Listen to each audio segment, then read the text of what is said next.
Muito obrigada, Sr. Presidente.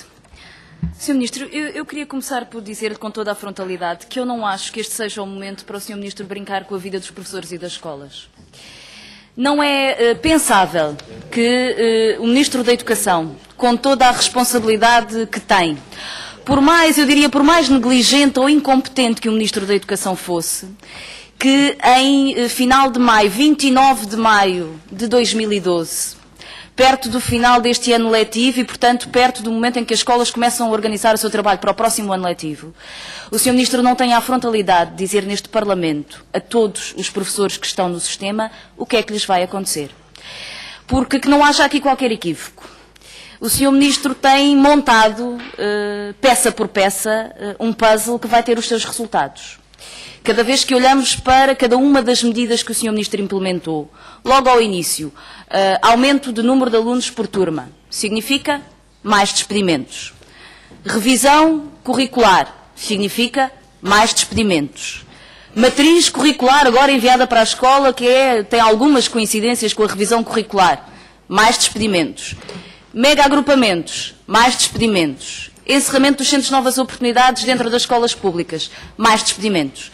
E, portanto, Sr. Ministro, tenha a frontalidade, tenha a dignidade, hoje, 29 de maio, de dizer aos professores, às suas famílias, às escolas, quantos professores contratados vão sair do sistema e quantos professores dos quadros vão ficar com horário zero e vão ser colocados na mobilidade especial. Eu acho que o Sr. Ministro tem que ter a clareza, a dignidade de dizer isto às escolas e aos professores no dia de hoje. Porque aquilo que está preparado não é nada mais, nada menos do que o maior despedimento coletivo da história portuguesa. Somadas todas as suas medidas, elas dizem apenas isto. Vamos ter menos milhares de professores no sistema e é preciso que o Sr. Ministro tenha a clareza, a honestidade de dizer isso aos professores e às escolas. Porque nenhuma destas medidas é construída para melhorar a qualidade do sistema educativo. Acho que percebemos, aumentar o número de alunos por turma não melhora a qualidade do trabalho dos professores. O Sr. Ministro é professor, qualquer professor lhe dirá, não melhora a qualidade de trabalho. Mega agrupamentos, Sr. Ministro. O Sr. Ministro diz-nos que há um enorme consenso, enormes reuniões. Eu gostava de lhe dar alguns dos contributos que chegaram só ao Bloco de Esquerda. E estou certa que esta é apenas uma quota parte dos contributos que chegaram ao seu Ministério. Isto são câmaras municipais, conselhos de escola, associações de pais, comunidades educativas, alunos, abaixo-assinados, professores, que dizem ao Ministério que este modelo de gestão é desqualificante de qualquer gestão de proximidade que esteja atenta aos problemas e que possa prevenir os problemas. Não é mais qualidade, é despedimentos, Sr. Ministro. É despedimentos. E, portanto, eu acho que está no momento do Sr. Ministro também assumir, deixe-me dizer-lhe, até perante os professores que votaram no PSD, professores cansados de um tempo de guerra que vinha do governo do Partido Socialista e que votaram no PSD, este é o momento do Sr. Ministro assumir e dizer quantos professores dos quadros vão para a mobilidade especial? Quantos, Sr. Ministro? Não nos diga que não sabe, porque não é verdade. Porque ninguém acredita nisso. O Sr. Ministro tem que saber isto. É o mínimo da sua competência saber isto. E, portanto, tem também que explicar porque é que há algumas coincidências entre a matriz que foi enviada para as escolas e a revisão da estrutura curricular apresentada em março. Porque isto não bate certo. As contas não batem certo, Sr. Ministro. Não é possível fazer reforços na matemática e no português no segundo ciclo ao mesmo tempo, como o Sr. Ministro anunciou. A História e a Geografia perdem tempo. Portanto, há aqui qualquer coisa que o Sr. Ministro tem que explicar. E gostava que respondesse a isto muito claramente. Não, o Sr. Ministro é um homem simpático perante a conversa e eu compreendo isso muito bem. Mas acho que este é o momento também de dizer as coisas com frontalidade perante o país. E queria só dizer-lhe uma outra coisa. Falou-nos aqui de 31 anulações de matrícula. Eu peço-lhe desculpa, mas essa é uma análise absolutamente preguiçosa. Porque nós sabemos que é difícil avaliar o abandono escolar. Mas ainda hoje, numa breve no jornal, não é nada de muito complexo, diz, no IPL de Leiria, e só estamos a falar no Instituto Politécnico de Leiria, 880 alunos não pagaram propinas por causa da crise. 2 alunos por dia têm vindo a procurar os serviços por causa de dificuldades financeiras. E, portanto, nós estamos perante uma situação social no âmbito do ensino superior, que o Sr. Ministro não pode deitar pela janela fora dizendo que houve 31 anulações de matrículas e, portanto, está tudo a correr muitíssimo bem, porque isso não é verdade. Terceira coisa, muito rapidamente, já aqui foi dito sobre os atrasos no pagamento de bolsas aos bolseiros da FCT. Não é aceitável, Sr. Ministro, que estes bolseiros tenham tido notícia da sua aceitação em processo de bolsa em setembro, e estamos em maio, e metade das bolsas que foram atribuídas em setembro ainda não começaram, de facto, a ser pagas.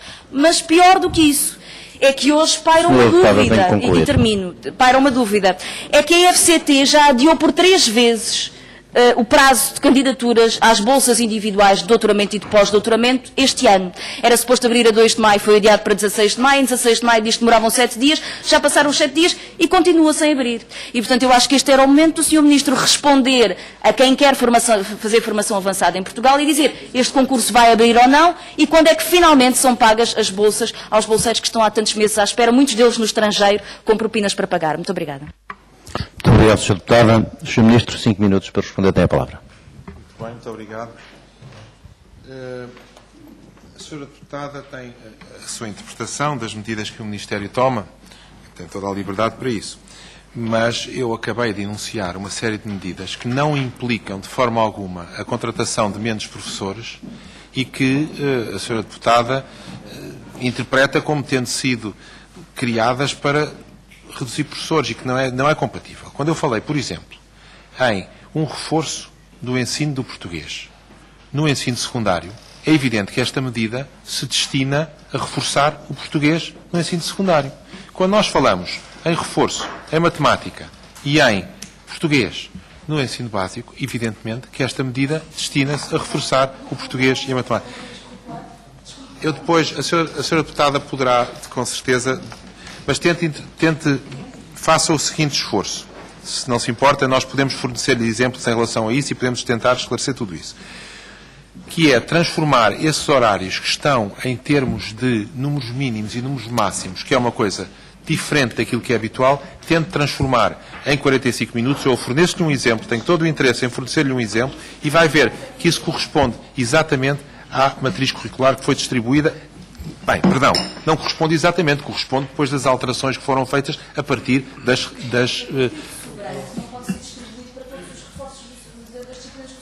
Mas se for... Sra. Deputada, agradecia-lhe agora que não interrompesse a resposta do Sr. Ministro. Muito obrigado. É de facto. Muito obrigado. Não, eu percebo que, e aliás comecei por dizer isso desde o princípio, que sendo uma coisa nova, pode ter alguma interpretação diversa. Mas repare o seguinte, nós estamos a falar aqui de uma coisa de uma maneira diferente, ou estamos a permitir uma maneira diferente de organizar o ano letivo. E essa maneira diferente é, nós estabelecemos um mínimo de horas por disciplina e estabelecemos um teto máximo que deverá ser atingido. Um teto máximo semanal. Semanal em média. Em média. Pode uma semana compensar com a outra, porque a liberdade é total para organizar as coisas da maneira que for entendida. Quando estamos a falar disto, nós evidentemente, é natural que tenhamos alguma dificuldade em compará-lo com aquilo que se passava anteriormente. Mas eu terei todo o gosto em fornecer à Sra. Deputada exemplos de aplicação com horários de 45 minutos e exemplos de aplicação com horários de 50 minutos que demonstram exatamente aquilo que eu acabei de dizer. Depois, a pergunta... Sra. Deputada, eu já dei a resposta. A resposta é a seguinte. É evidente que neste momento, no país, há uma redução do número de alunos que estão em escolarização. Há uma redução do número de alunos que estão em escolarização. Há uma modificação geográfica das pessoas. Há uma série de fatores, há uma organização em agregações. Há uma série de fatores que vão fazer com que seja altamente difícil prever quantos professores vão ser contratados, além dos professores que estão no quadro. A sua segunda pergunta era quantos professores vão ter horário zero e vão entrar em mobilidade. O nosso objetivo, esse aí sei de responder imediatamente, o nosso objetivo é nenhum. O nosso objetivo é exatamente isto, é nenhum professor. E por isso, o facto de haver agregações é uma das coisas que permite e que ajuda a que haja menos professores em mobilidade. Porque os professores de uma determinada escola, por motivos da sua reorganização, por motivos de diminuição da população escolar, pelos motivos que seja, passem a ter menos necessidade desse professor, essa agregação permite colocar imediatamente esse professor numa outra escola no mesmo agrupamento. E, portanto, isso é muito fácil de resolver e torna-se agora mais fácil de resolver. Sobre o número de alunos por turma, também foi um assunto que eu tive a oportunidade de explicar, que é, não há, eu já o disse várias vezes, já apresentei estudos internacionais nessa matéria, dentro de limites, eu vou dizer da maneira mais precisa e ao mesmo tempo clara que eu consiga.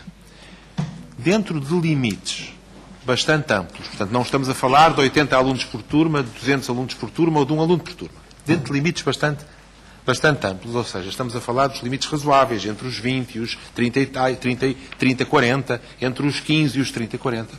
Dentro destes limites, não há prova nenhuma de que ter menos alunos por turma melhora a qualidade do ensino. E, de qualquer maneira, o que nós estamos a falar é de um aumento de número de alunos por turma de 2. Ora, repare, em Espanha, neste momento, o número de alunos está a aumentar de 30 para 36. E repare-se aquilo que se passa na Europa. Nós, apesar disto, nós temos um número de alunos por turma que é menor que a média da OCDE. Em média. Porque quando nós estamos a falar disto, nós estamos a falar do número máximo de alunos por turma. Repare que, se nós tivermos uma escola que estão 50 alunos, essa escola vai ter que ter, na sua organização, 25 alunos por turma. Portanto, nós não estamos, de forma alguma, a falar em meter 30 alunos em todas as turmas, estamos a criar um limite que é ligeiramente superior ao limite que existia o ano passado, para melhor organizar as turmas. Finalmente, deixe-me responder, eu sei que o Sr. Presidente, mas pedindo a autorização, mais uma vez, para ter poucos segundos, 31 alunos. Sr. Deputado, são 31 a mais do que o ano anterior. Portanto, o número, eu posso lhe dar os números exatos, são 31 a mais. Portanto, o facto de hoje haver uma notícia no jornal que fala em 80, ou não sei exatamente, 800 alunos, e que estão a falar de uma coisa diferente, que é o atraso no pagamento das propinas. E eu estou a falar de outra coisa, que é abandono do ensino. Portanto, esse atraso no pagamento das propinas é natural que exista, e as instituições de ensino superior, Sr. Presidente, eu voltarei a falar do assunto. Nós tivemos reuniões seguidas com os reitores de todas as instituições de ensino superior e eu terei a oportunidade de falar disso. Sobre as bolsas, julho, Sra. Deputada. Muito obrigado.